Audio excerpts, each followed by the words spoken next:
आज की वीडियो में मैं आपको पासे का पार्ट 2 करवाऊंगा। जिसने पार्ट 1 नहीं देखा, डिस्क्रिप्शन में मैं लिंक दे दूंगा, आप वहां से उस वीडियो को ज़रूर चेक करें। जिसमें कल मैंने आपको मैंने साधारण पासे के बारे में बताया था, जिसमें मैंने आपको बंद पासा करवाया, एक मैंने आपको मानक पासे के बारे में बताया था। आज मैं इसी का एक प्रकार है, जिसके दो प्रकार होते हैं, एक तो बंद पासा, एक होता है खुला पासा। आज मैं आपको खुले पासे के बारे में बताऊंगा। तो क्वेश्चंस करने से पहले आपको कुछ चीज़ें पता होनी चाहिए कि खुले पासे में क्वेश्चंस किस तरह से सॉल्व होते हैं। खुले पासे में क्या होता है कि आपके पास एक ओपन डाइस दिया जाता है। जैसे मान लीजिए ये एक ओपन डाइस है, इस तरह से आपके पास एक पासा दिया जाता है क्वेश्चन में। जैसे यहाँ पर हम नंबर ले लेते हैं, तो इसमें यहाँ पर पूछा जा सकता है कि दो के विपरीत कौन है। तो आपने क्वेश्चंस ध्यान से देखना है। अगर यहाँ पर जैसे यहाँ पर 4 नंबर लगातार आ रहे हैं, अगर ऐसी वहाँ पर स्थिति बनती है तो आपने क्या करना है कि जो 5 है उसके विपरीत तो 6 बैठेगा, 5 के विपरीत 6 होगा, और 1 के विपरीत वह संख्या होगी जो उससे ठीक एक मंजिल नीचे है या फिर एक स्थान छोड़कर नीचे है। जैसे यहाँ पर 3 है, एक छोड़कर उस वैल्यू के लिए तो वो उसके विपरीत बैठता है। जैसे यहाँ पर 2 के विपरीत बैठेगा 4। ये तो हो गई पहली कंडीशन। कई बार क्या होता है कि जो क्वेश्चन होता है उसमें 3-3 स्थान दिए होते हैं। जैसे मान लीजिए एक पासा ये दिया गया है और एक इसी तरह से यहाँ पर दिया जाता है। यहाँ पर नंबर दे देता हूँ। तो ऐसे में आपने क्या करना है कि जब यहाँ पर 3 स्थान दिए हों और 3 संख्या दी हो लगातार, तो ऐसे में आपने क्या करना है कि उसी तरह से आपने एक स्थान छोड़कर दूसरी वैल्यू को लेना है। जैसे यहाँ पर 1 के जो विपरीत होगा वो 3 होगा और 4 के विपरीत 6 होगा, और जो ये 2 संख्या बचती है ये एक दूसरे के विपरीत आएगी। तो ये दूसरा प्रकार हो गया। एक प्रकार क्या आता है कि जिसमें 2-2 स्थान दिए जाते हैं। इसमें क्या होता है कि इसमें 2-2 स्थान दिए जाते हैं। जैसे ये आपके पास पासे हैं, इस तरह से 2-2 स्थान दिए जाते हैं। जैसे यहाँ पर 1 2 3 4 5 6।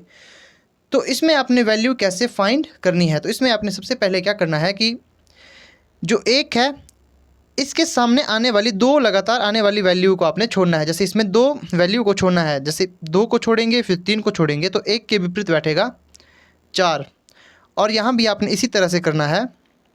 जो 6 के विपरीत बैठेगा उसमें आपने 2 वैल्यू छोड़नी है, जिसमें आपका आता है 5 और 4 को आप छोड़ोगे तो इसके विपरीत आएगा 3। तो यहाँ पर 1 के विपरीत 4 आ गया और 6 के विपरीत 3 आ गया, तो बचते हैं 2 और 5 जो कि एक दूसरे के विपरीत आएंगे।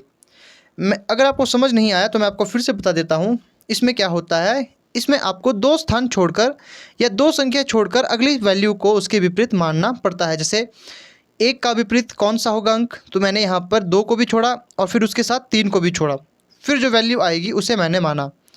और फिर आपने दूसरी बार आपने अंत से निकालना है 6 के विपरीत कौन आएगा, तो 6 के विपरीत भी आपने 2 संख्या छोड़ी, फिर आपने 3 को लिया। तो इस तरह से 1 के विपरीत 4, 6 के विपरीत 3, उसी प्रकार 2 के विपरीत 5 आएगा, क्योंकि यही 2 वैल्यू यहाँ पर बचती है। तो चलिए अब आपको क्वेश्चंस की ओर ले चलते हैं। यहाँ पर क्वेश्चन कैसे आते हैं। जैसे ये क्वेश्चन दिया गया है कि यहाँ पर पूछा गया है कि प्रश्न आकृति में दिए गए घन को मोड़कर कौन सा घन बनाया जा सकता है।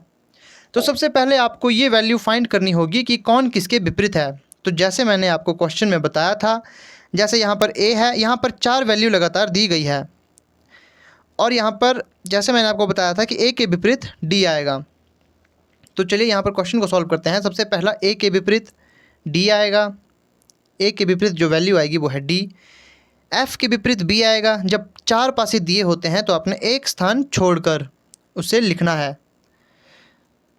तो एक स्थान छोड़कर यहाँ पर जो एफ के विपरीत आएगा वो आएगा बी, और जो ई के विपरीत है वो है सी। ई के विपरीत है, ई के विपरीत हमारे पास सी दिया गया है। तो अब यहाँ पर क्वेश्चन में पूछा गया है कि प्रश्न आकृति में दिए गए घन को मोड़कर कौन सा घन बनाया जा सकता है। तो सबसे पहले जो आपको पता होना चाहिए, जैसे ए के विपरीत डी है तो ये एक ही पासे में एक दूसरे के सामने नहीं आएंगे। जैसे यहाँ पर क्वेश्चन दिया गया है, पहला जो ऑप्शन दिया गया है वो है बी ई एफ। यहाँ पर जैसे बी ई और एफ। लेकिन यहाँ देखने वाली बात है कि यहाँ पर बी एफ के विपरीत है, लेकिन यहाँ पर इन्होंने बी को एफ के सामने दिया गया है, तो ये पॉसिबिलिटीज हमारी गलत है। तो इस तरह से ये नहीं बनेगा, ये हमारा नहीं बनेगा। अगले में क्या दिया गया है कि F E D, F E और डी, आपको देखना है कि एफ ई डी एक दूसरे के विपरीत तो नहीं है। जैसे एफ हमारा यहाँ ऊपर दिया गया है तो डी हमारा नीचे दिया गया है, ये एक दूसरे के विपरीत नहीं बैठे। और ई के विपरीत सी दिया गया है, तो ये पॉसिबिलिटी हमारी ठीक होती है। तो आगे दूसरे क्वेश्चन को देखते हैं।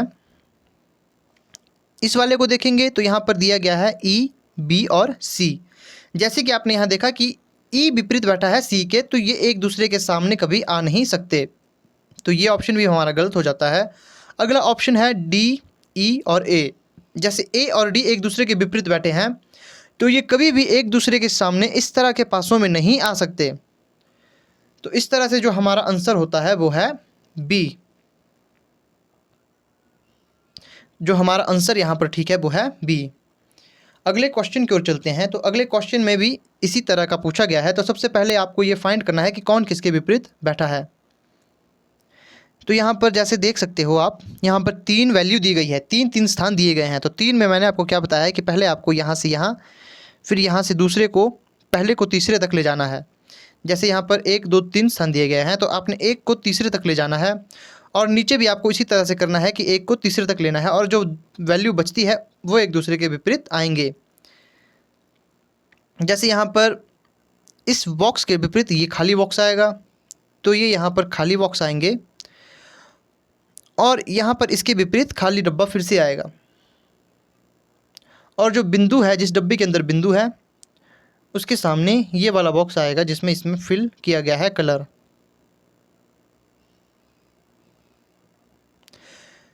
तो ये हमारे पास बन चुकी है। तो यहाँ पर ऑप्शन दिया गया है, पहला ऑप्शन है जो ये और इस तरह से दिया गया। मैंने आपको बताया है जैसे कि ये इसके विपरीत आ रहा है, तो ये एक दूसरे के सामने कभी नहीं आएंगे।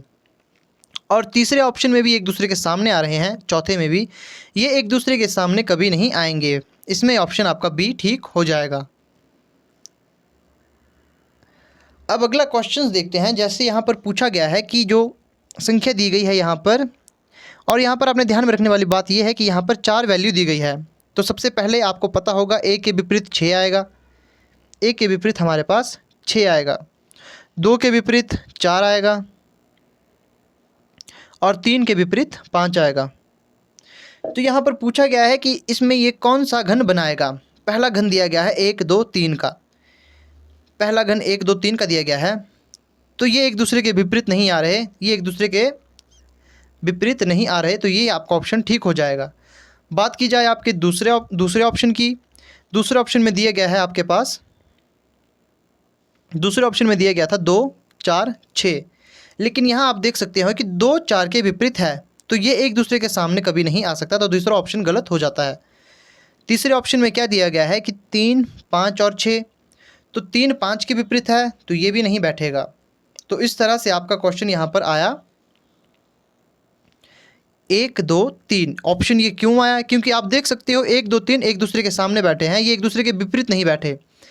जो वैल्यू एक दूसरे के सामने बैठी है वो आ सकती है। ऐसा भी हो सकता है कि 1 2 5 आपका आंसर आए, ये भी आंसर हो सकता है, क्योंकि ये एक दूसरे के विपरीत नहीं बैठे।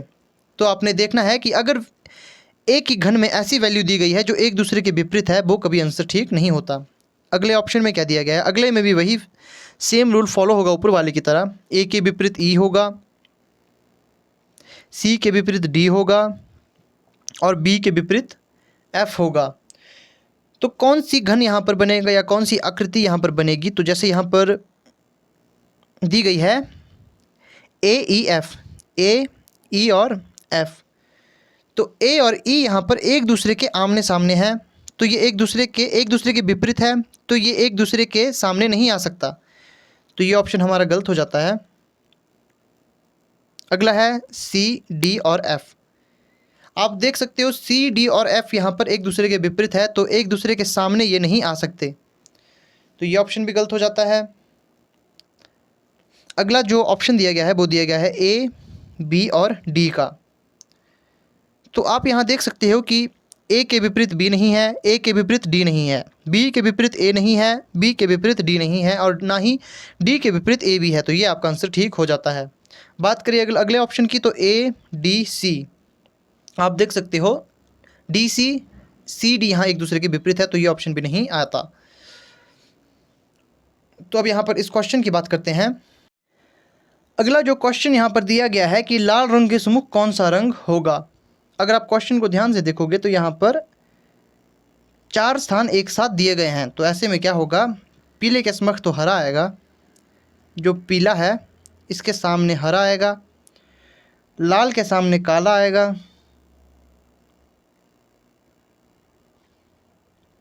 और जो नीला है उसके सामने